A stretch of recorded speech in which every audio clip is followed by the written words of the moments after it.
There was once a woman named Claire who worked in a small cafe tucked between an old bookstore and a pharmacy. The cafe wasn't fancy, chipped cups, flickering lights, and a constant hum of the espresso machine. But for Claire, it was home. She had worked there for almost 10 years, serving coffee to regulars who barely noticed her name tag anymore. Most mornings began the same.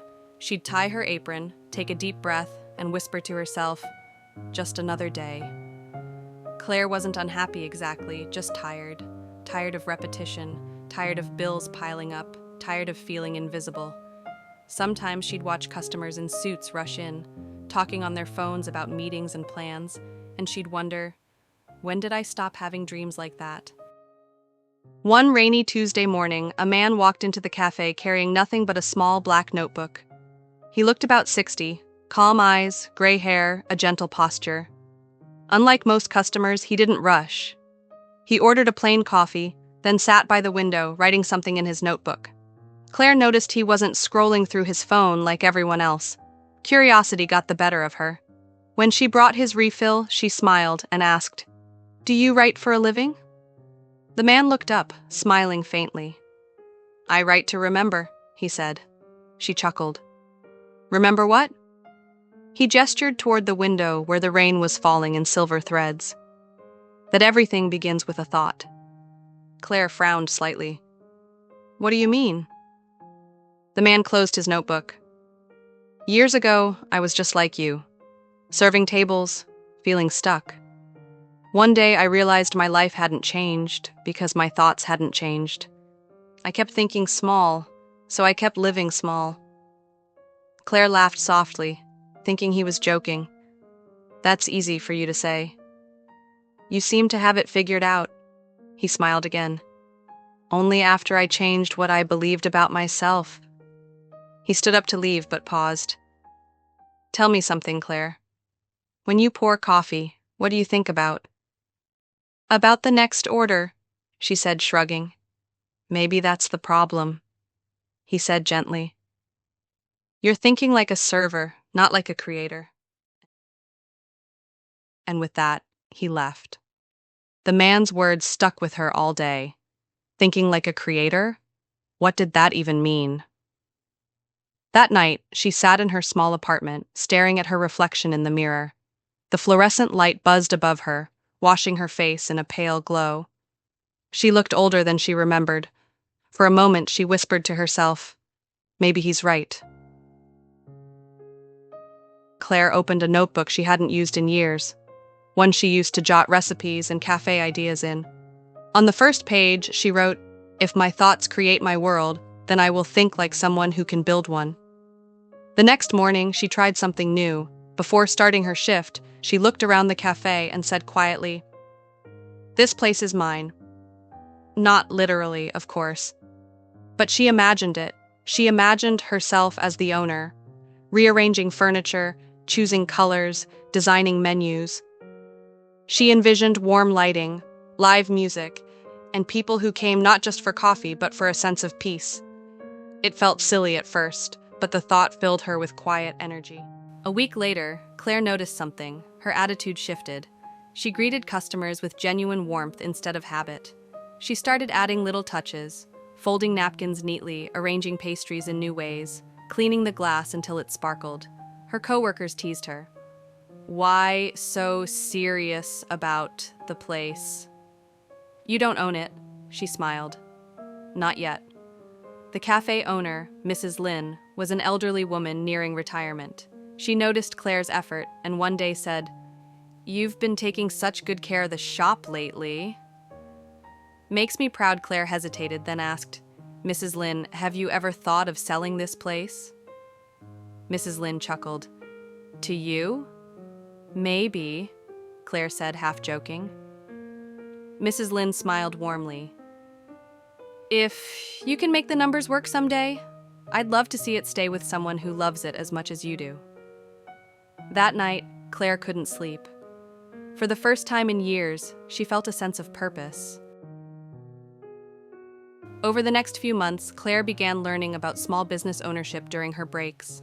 She read articles, watched videos, and even attended a free online course. She wrote down everything she learned in that same notebook. She also started saving. She stopped buying small luxuries, coffee from other places, impulse clothes, and takeout dinners. Every little coin went into a jar she labeled "My Future Cafe." Still, doubt often whispered in her mind, "Who do you think you are? You're just a barista." But then, she'd remember the stranger's words. Everything begins with a thought. One hectic morning, the cafe's espresso machine broke down.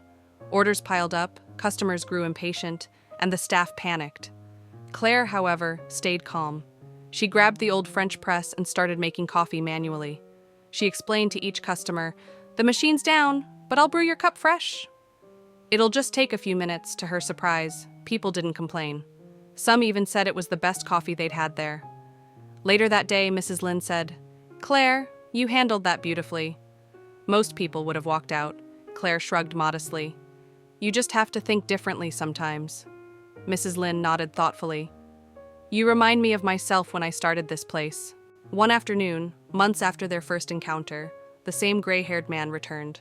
Claire recognized him immediately. "You again," she said, smiling. "I've been waiting to tell you something." He raised an eyebrow. "Oh?" She leaned on the counter. "I took your advice. I started thinking differently.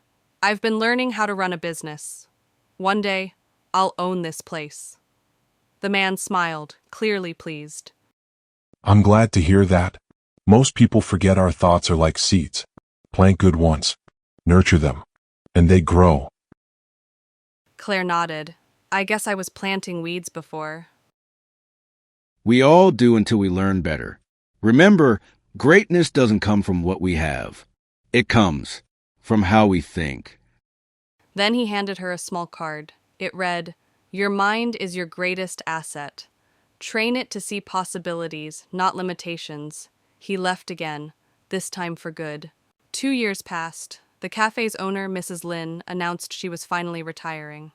"I'd like to sell it to someone who cares about it," she said. Claire's heart pounded. She didn't have all the money yet, but she had an idea. She approached a local business investor, who often came for coffee. She showed him her business plan, a detailed vision she'd spent months perfecting. He was impressed. "You've thought this through," he said. "What made you believe you could do it?" Claire smiled. "Because I started thinking like someone who could." With his help and Mrs. Lin's trust, Claire bought the cafe. The first day as owner felt surreal.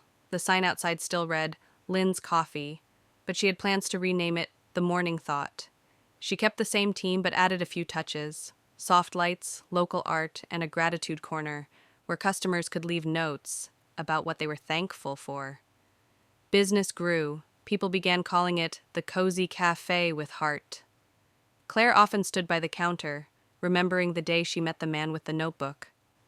One morning, a young woman applied for a job at the cafe. She looked nervous, clutching her resume. "I'm not sure if I'm qualified," she said. "I've only worked at small places." Claire smiled. "That's okay. Everyone starts somewhere." As they talked, Claire saw something familiar in her, the same uncertainty she once carried. Before the interview ended, Claire said, "Can I tell you something that someone once told me?" The girl nodded. Your greatness isn't measured by where you are, but by what you think about yourself.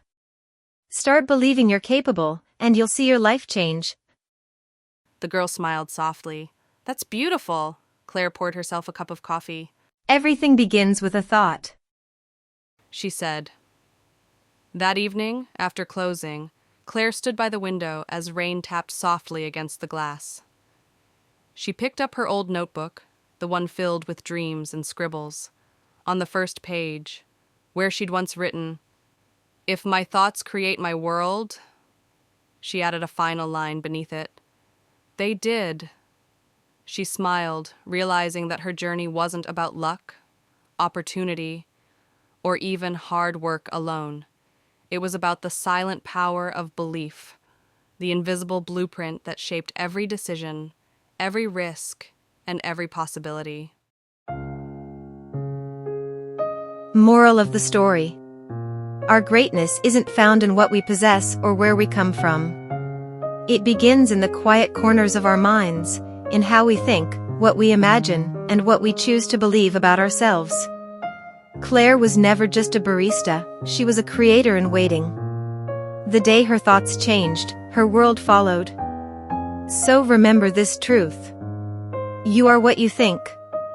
And the moment you start thinking differently, life begins to rise to meet you, just like the aroma of a freshly brewed cup of coffee, warm and full of promise.